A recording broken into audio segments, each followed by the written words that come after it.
ไปใช้แป้ง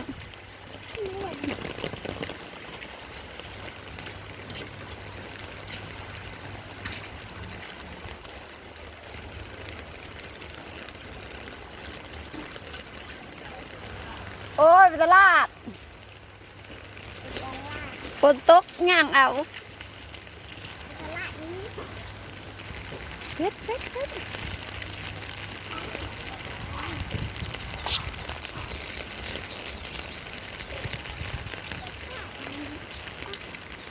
นี่รถก็ขี่บ่ได้บ่แบกยันเปียกบ่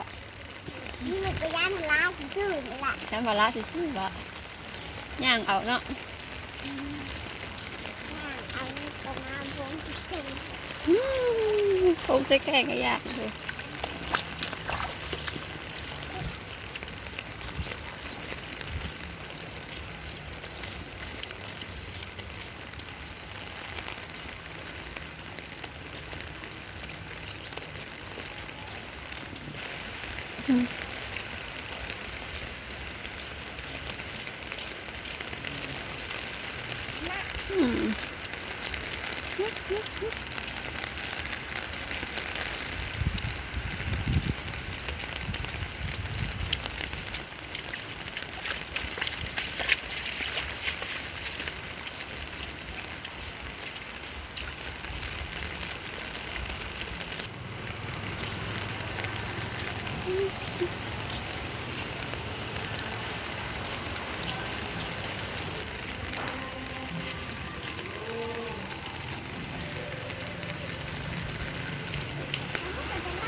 ทะละเลยบ่